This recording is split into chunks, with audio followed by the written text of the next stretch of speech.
El maestro de Nazaret tomó la palabra y comenzó a hablar en parábolas los sumos sacerdotes y los ancianos del pueblo. Y les dijo: el reino de los cielos se parece a un rey que celebraba la boda de su hijo.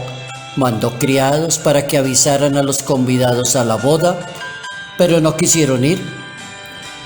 Volvió a mandar encargándoles que les dijeran: tengo preparado un banquete, tengo listo un ternero, redes cebadas, todo está a punto, vengan a la boda. Los convidados no hicieron caso. Alguien se marchó a su tierra, otro a su negocio. Los demás echaron mano a los criados, los maltrataron hasta matarlos. El rey entró en cólera e envió sus tropas que acabaron con aquellas personas y prendieron fuego en la ciudad. Evangelio según San Mateo, capítulo 22, versos 1 al 14. ¿Cuál es el deseo de Dios? El reino de Dios, el banquete de Dios está preparado para todas las personas que quieran recibir la salvación de Dios y vivir según el reino de Dios. Notas amables a la palabra de Dios, jueves 19 de agosto, año 2021.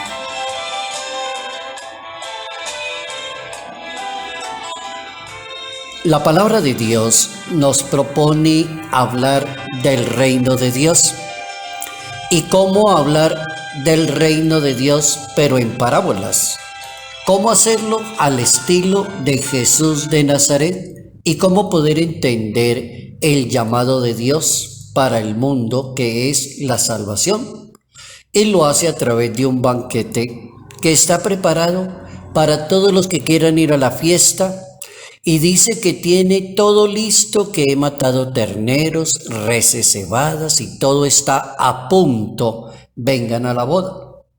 Luego hay que entender dos palabras claves en el reino y en la salvación que ofrece Dios. La primera palabra clave se llama la libertad de cada persona.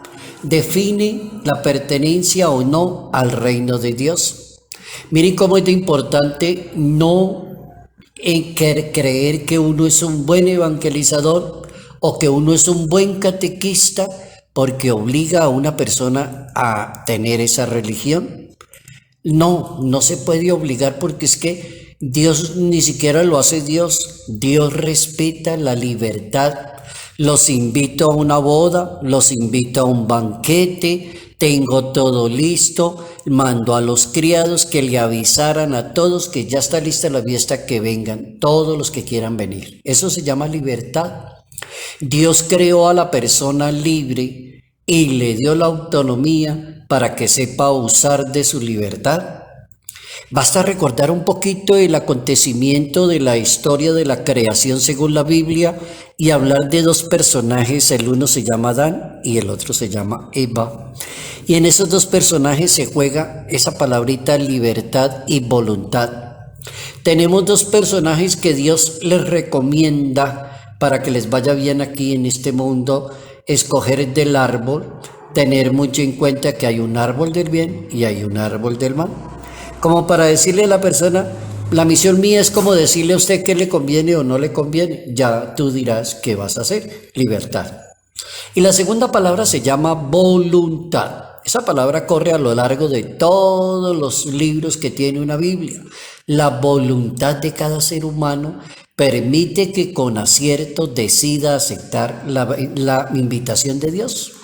La voluntad, María Santísima es el ejemplo importantísimo de una persona que supo hacer la voluntad de Dios. Hágase en mí según tu palabra. Haré la voluntad de Dios. Tomó ella la decisión. Entonces ahí está el jueguito de libertad y voluntad. Muy importante saberlo usar. El deseo de Dios es que se llene la sala del banquete de invitados. Y por eso hay que ir a los cruces de los caminos por donde va la gente errante que vive sin esperanza y sin futuro, Entonces, por eso la evangelización, que llamamos en la Iglesia Católica la catequesis, es eso, es el arte de salir a caminar, de ir por todos los caminos, encontrar errantes, personas sin esperanza, personas que creen que no tienen futuro y regalarles la palabra de Dios. Eso es evangelizar también. El Papa Francisco, en una homilía, un 13 de abril del año 2016, decía el Papa en su anotación interesantísima: sentarse a la mesa con Jesús significa ser transformado y salvado por Él. Y dice que en la comunidad cristiana está la mesa de Jesús, que es la mesa de la palabra y la mesa de la Eucaristía. Todos están invitados, claro. Antiguamente sonaban las campanas en los templos parroquiales católicos, hoy en día es muy poco, pero antiguamente sonaban las campanas y la gente decía: la campana es la voz de Dios. Me voy para misa, ya están sonando las campanas. Está en la libertad y la voluntad de hacerlo, dice el Papa Francisco. Hay dos mesas a las cuales usted está invitado: a la mesa de la palabra de Dios y a la mesa de la Eucaristía. El padre Fidel Oñoro, que es una de las autoridades, creo yo, más célebres a nivel de América Latina, es colombiano, para nuestro orgullo de nuestro país tener un sacerdote tan brillante. Fidel Oñoro, magíster en Teología Bíblica de la Pontificia Universidad Javeriana, licenciado en Ciencias Bíblicas del Pontificio Instituto Bíblico en Jerusalén, Arqueología Bíblica en la Escuela Bíblica de Jerusalén, crítica textual en la Universidad de Birmingham en Inglaterra. Estos estudios ha hecho el padre sobre la Biblia y leerlo a él es bien interesante. Dice el biblista, el padre Fidel, que Jesús les plantea a manera de tres parábolas, como que les plantea la autoridad de él como Salvador del mundo, y como que enfrenta a las autoridades de Israel y les lanza tres parábolas, como quien dice: yo soy el Salvador, yo vine a salvar, yo no vine a condenar a nadie. La invitación es que hay que poner a la gente a pensar, para no obligarla. Ponerla a pensar es diferente. Entonces, en la Biblia, en ese capítulo 21 del Evangelio según San Mateo, aparecen tres parábolas seguiditas. Y son las parábolas del reino de Dios y las parábolas para hablar de salvación. La primera parábola que aparece se llama la de los dos hijos. Y se trata de dos hermanos a quienes su papá les pide que vayan a trabajar a su viña. Pero uno de ellos responde que lo hará, pero nunca apareció y nunca lo hace. Y el otro le dice al papá que no voy, pero termina trabajando en la viña. La pregunta del millón es: ¿quién de los dos hizo la voluntad de Dios? El uno dijo: yo no voy por allá. O yo sí voy, pero entonces no lo hizo. El otro dijo: yo no voy, pero sí resultó haciéndolo.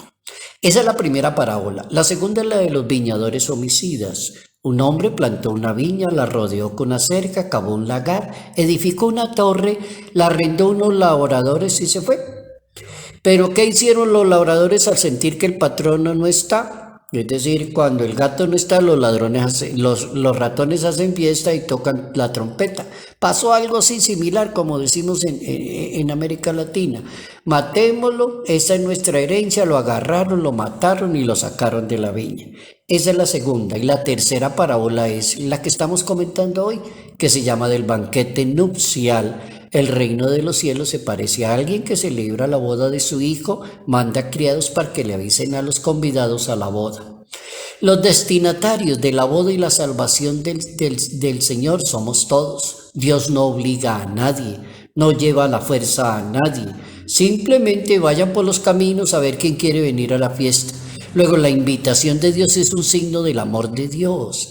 Rechazar la invitación es como cerrarle la puerta a Dios, la comunión con Dios, como decirle: yo no estoy interesado. Algo así como cuando uno le pregunta a la persona: ¿usted practica alguna religión? Y así como taxativamente la persona le contesta: no practico ninguna religión ni me estoy interesado en eso. Cerrar la puerta. La comunión con Dios entonces no se da en cualquier estado, que es necesario estar preparado para la comunión con Dios. Es decir, Dios abre las puertas y están invitados y aparecen todo tipo de personas, buenos y malos, llegan allí. Todos son acogidos, siempre y cuando se quieran convertir los malos. Entonces existen conflictos entre las personas porque los que están por el lado del bien dirán, pero este yo lo conozco, este es muy malo, ¿y qué hace aquí en la reunión? Este no tiene el vestido, el traje de boda, el que tenía que ser. Entonces aparece el conflicto. Como aparece el conflicto, también aparece la conversión. La persona está llamada a convertirse. Buenos y malos están invitados, escuchando a Jesús, haciendo la voluntad de Dios. Entonces adquirimos eso que dice la parábola, el vestido nupcial, es decir, el traje, la limpieza del corazón, la sinceridad, la transparencia, la honestidad, la conversión de cada persona que toma en serio la palabra de Dios. Para poder entender esa frase tan taxativa de la Biblia que dice, muchos son los llamados, pero pocos son los escogidos. Muchos son los llamados, pocos son los escogidos. Hay una gran verdad en esa invitación para la salvación y del reino de Dios. Una gran verdad no es hacer cantidad de cosas. Un gran apóstol de Dios, el que va a la boda, el que acepta el banquete, no es tanto el activista, sino el que guarda en todo momento su vida, el impulso y el amor de Dios, se deja acompañar de Dios, se deja iluminar de Dios. Entonces ser un buen católico, ser un buen misionero, ser un buen catequista, ser un excelente evangelizador, no es el que hace miles de cosas, cantidades de cosas, sino que el biblista dice es la persona que está muy llena del Espíritu de Dios, de la gracia de Dios. Hemos aprendido que estamos invitados al gran banquete de Dios. La única recomendación es la conversión con que vayamos al banquete, que querramos estar con Dios. Está en juego la libertad y la voluntad de cada persona. Salud, bondad y bendición. Bendición en el nombre del Padre, del Hijo y del Espíritu Santo. Padre Jairo Yate Ramírez, Arquidiócesis de Ibagué,